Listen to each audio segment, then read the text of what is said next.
Sometimes life feels like it's falling perfectly into place, and then, in one moment, it's all shattered. That's how it felt when I, Megan, received an unexpected call from my mother just 3 weeks before my engagement party. I'm 31 and have been with my fiancé Jake for 6 incredible years. Our relationship had blossomed into something special, and we had spent months planning the engagement party to celebrate our love. Everything seemed to be on track until that phone call changed everything. I was sitting on the couch, reviewing last-minute details for the party, when my phone buzzed with my mother's name on the screen. I smiled, assuming it was just her checking in about the arrangements. Little did I know, what she was about to say would flip my world upside down. "Megan, I need you to cancel your engagement party," she said, her tone as cold as ice. At first, I thought it was a joke. "What are you talking about, Mom?" I replied with a nervous laugh. The idea of canceling something we had worked so hard on seemed absurd. I could feel the weight of her silence through the phone. "Your sister Lauren has decided to host her charity gala that night. The family will be attending that instead," she said, her voice sharp and final. My heart pounded in my chest, disbelief spreading through me. Lauren's charity gala? Lauren had always been the golden child, my parents' favorite, but surely they couldn't expect me to cancel one of the most important nights of my life for one of her last-minute events. "Mom, I've planned this engagement party for months. You can't be serious," I said, trying to keep my voice steady, but the panic was creeping in. "Megan, it's not a big deal," she snapped, as if my engagement party was some insignificant gathering. "Lauren's gala is for a good cause. The family will be there to support her, not your party. Just reschedule it." Her words hung in the air, and I couldn't believe what I was hearing. It wasn't just that she was asking me to cancel my party. She was making it clear that Lauren's success was more important than my happiness. I could feel my anger rising, but more than that, I felt the familiar sting of being second best. I had always been in Lauren's shadow, but this was too far. "Mom, this is my engagement. Jake and I are not rescheduling. Everyone's already been invited, and this party means the world to us," I said firmly, though my hands were shaking. "You're being selfish, Megan," my mother retorted, her words like a slap across my face. "Lauren's event is important, and she's worked so hard for it. Just think about how this will look to everyone. Your engagement can wait." My mind was reeling. How could she say that? How could she so easily disregard my feelings, my moment? But that was the thing about my family. It had always been about Lauren. I could feel tears welling up, but I forced them back, unwilling to let her hear how much she had hurt me. "No, Mom, I'm not canceling. I've worked just as hard for this, and I deserve to celebrate my engagement. If you choose to miss it, that's on you," I said before ending the call. I sat there for a while, my phone still in my hand, staring blankly at the screen. The weight of what just happened pressed down on me like a heavy blanket. All the old feelings of being overlooked and underappreciated flooded back. I thought of all the times Lauren had stolen the spotlight, all the birthdays and holidays where my accomplishments were overshadowed by her latest success. And now, it was happening again, but this time it was worse. This was supposed to be one of the happiest moments of my life, and my own mother was trying to take that away from me. Before I could fully process it, Jake walked into the room. He took one look at my face and immediately knew something was wrong. "Megan, what happened?" he asked, sitting beside me. I told Jake everything, my voice shaky with anger and hurt.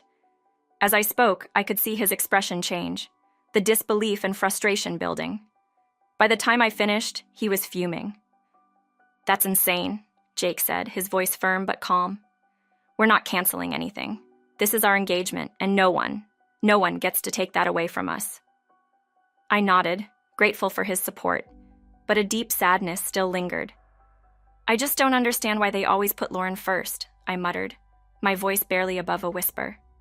Jake reached out and took my hand, squeezing it gently. "Because they're blind to how amazing you are, Megan. But I'm not.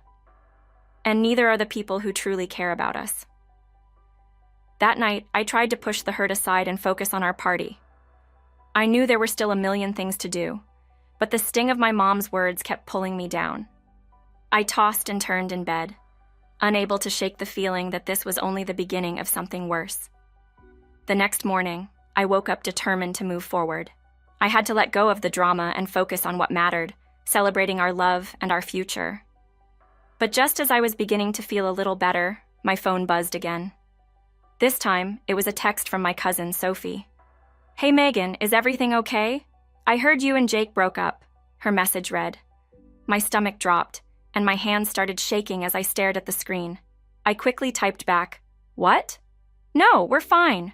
Who told you that?" Sophie's response came almost immediately.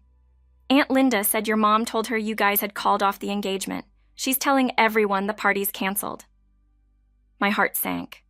My own mother was spreading lies about me and Jake, telling people we had broken up. I felt sick. I dialed Sophie's number, and when she answered, I could barely keep my voice steady. "Sophie, this isn't true. Jake and I are still together, and the party is still happening."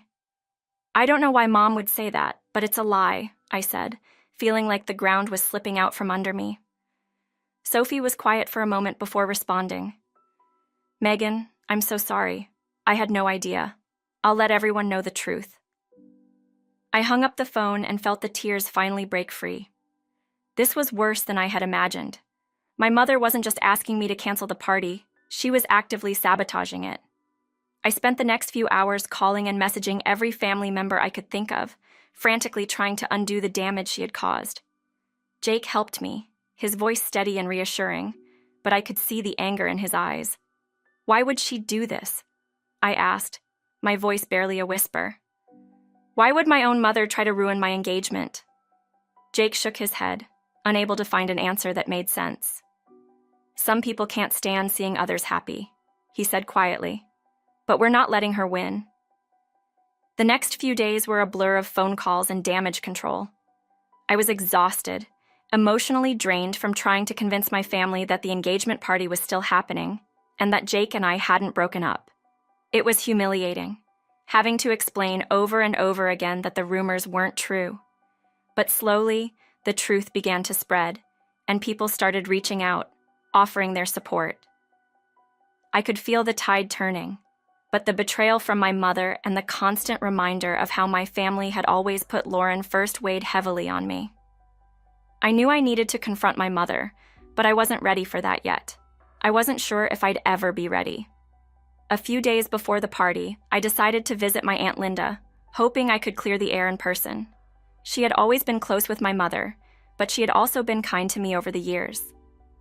When I arrived at her house, I heard her and my cousin talking in the living room. I hesitated at the doorway, not wanting to interrupt, but what I overheard made my blood run cold.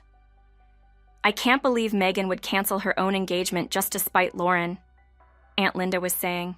"It's so petty." I felt like I'd been punched in the stomach. Even Aunt Linda believed the lies.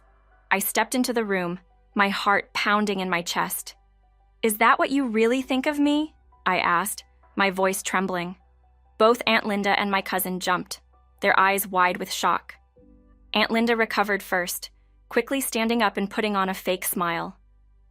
"Megan, sweetie, we didn't hear you come in," she said, her voice too cheerful. I crossed my arms and stared at her, feeling the weight of their betrayal. "Clearly," I replied coldly, "but I'd like to know what else Mom has been telling you." For the next hour, I sat there as they recounted all the lies my mother had spread about me.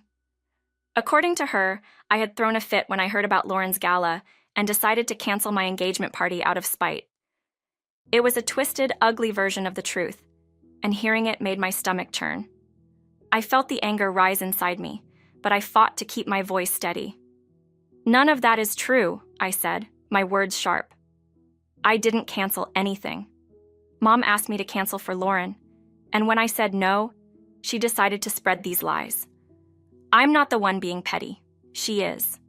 My cousin looked down, her face red with embarrassment. Aunt Linda sighed and reached out to touch my arm. "Megan, we didn't know. Your mother made it sound like you were the one causing trouble." "I'm sorry. We should have asked you before jumping to conclusions." I pulled my arm away, not ready to forgive just yet. "I need you both to help me fix this," I said. "The party is still happening, and I need you to spread the word." They both agreed, but as I left their house, I couldn't shake the feeling of betrayal. My own family had believed the worst about me without even asking for my side of the story. It hurt more than I wanted to admit. The day of the engagement party finally arrived, and I was a nervous wreck.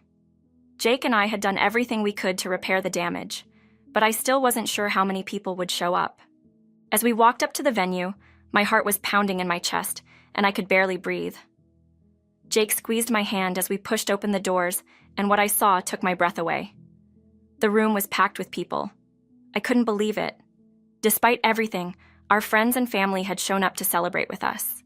The sight of all those smiling faces brought tears to my eyes, and I felt a wave of relief wash over me. Jake grinned, pulling me into a tight hug. "See? I told you everything would be okay," he whispered. I nodded, too emotional to speak. The night was filled with laughter, dancing, and love. I couldn't have asked for a better celebration. But as the evening wore on, I couldn't help but notice the absence of my parents and Lauren. They hadn't shown up, and they hadn't even sent a message. Part of me had expected it, but another part of me, the part that still longed for their approval, felt the sting of their absence. As the party wound down and the last few guests trickled out, Jake and I sat together, watching the twinkling lights overhead. "I'm proud of you, Megan," he said softly, taking my hand in his. "You stood up for yourself. You didn't let them take this moment away from you." I smiled, feeling a sense of peace I hadn't felt in a long time. "Thank you, Jake. I couldn't have done it without you." We sat there in comfortable silence, the weight of the past few weeks slowly lifting.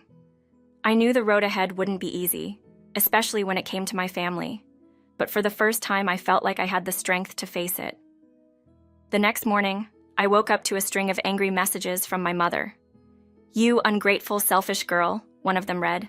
"How dare you embarrass Lauren like that? You'll regret this." I stared at the words on the screen, feeling a familiar knot of anxiety in my chest. But this time, I didn't let it consume me. Instead, I blocked her number, deciding then and there that I was done letting her control my life. It wasn't easy, and I knew there would be difficult days ahead, but I had Jake by my side and I had a future to look forward to. I didn't need their approval anymore. I had found my own strength.